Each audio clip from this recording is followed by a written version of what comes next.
Now I think we have great power status supplanting terrorism as the greatest threat to the West, and that was the view of the former US Defense Secretary Jim Mattis, who expressed that view last January. So we will re-energize our arms control efforts, but the onus is on Russia. This is further highlighted by Russia's brazen contempt and dismissal of their 2003 agreement with Ukraine that allowed both Russian and Ukrainian ships free passage through the Kerch Strait, an agreement brazenly violated last weekend. Our 28 NATO allies have increased spending by $41 billion in the last 2 years, and it is now clear to every observer, including Moscow, NATO is strong and growing stronger. It is adapting to be fit for its time. Now, there are a couple of key points here. One of them is that the technical superiority, the qualitative edge that the West had over its adversaries in the past has been quite significantly eroded by Russian and Chinese developments in hypersonics, for example. And another key point is the fact that Russia and China, which aren't democracies, are not beholden to their electorates in how they behave.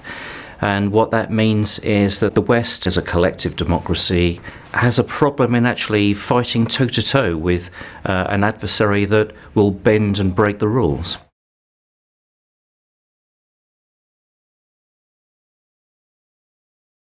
Well, there are many aspects of the world today that do make it look like a Cold War. I mean, we have Western forces reinforcing their allies in Europe to deter Russian aggression. We have spies and former spies suffering assassination attempts on UK streets. And we have other aspects of the Cold War that we could still see ongoing, proxy wars, for example. But the world today is very different to what it was towards, say, the last decade of the Cold War. Most obviously, we have China as a great power status, as a peer rival to the United States, as well as what was the Soviet Union. And so when we look at things like the possible arms race as a result of the demise of the INF Treaty, and we can look at that and say, well, that makes it look a bit like a Cold War. I think we have to accept the fact that that treaty was really defunct anyway, because it did not take China into account. China is now very much in the frame, and that makes the whole world paradigm today very different to the way it was in the Cold War. Again, if we look at NATO itself, in the mid to late 1980s, there were 16 NATO members. Now there are 29, but 10 of those, crucially, were former Warsaw Pact countries. And that very much changes the face of things for Europe. We may look at that from a Western perspective and say, well, what's wrong with that? But from a Russian perspective, that's them having lost their buffer against the West.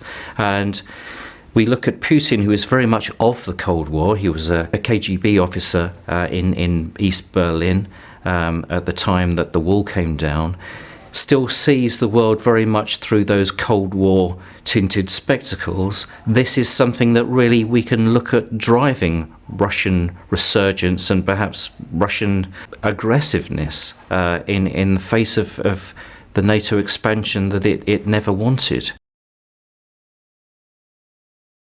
Well, this is a very complex situation because Mr. Putin is clearly a slow learner. He is not recognizing that what he is doing is actually creating the animosity against his people. He's not acting in the best interest of the Russian people, and he is actually causing NATO to rearm and to strengthen the democracy's stance, the unified stance of all the democracies together. In other areas, for example, in the Eastern Mediterranean, in the mid-1980s, Turkey was a stalwart ally protecting NATO's southern flank. Now we look at what's going on in the Eastern Med. We have Turkey seemingly on the face of it about to buy a Russian air defense system that would certainly compromise a lot of NATO networks and perhaps NATO advanced weapon systems like the F-35 if that were hooked up.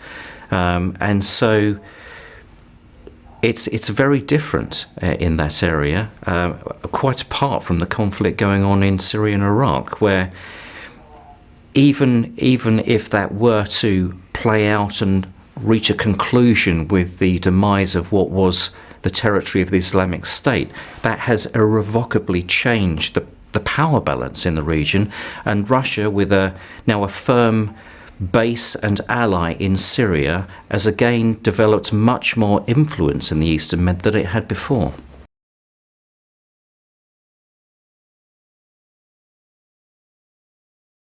With the ongoing conflict in the Middle East, a resurgent Russia, and also China's burgeoning military power, I think 2019 was always going to look perhaps a dangerous year to be in.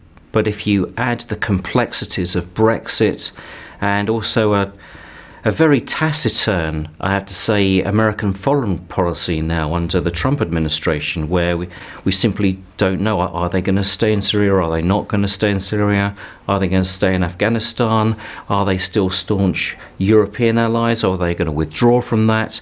That kind of uncertainty from such a strong power in terms of NATO directional leadership is not helping anybody.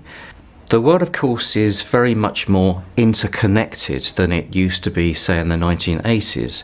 So you could, in theory, make the argument that a major conflict would not be good for any of the industrialized nations.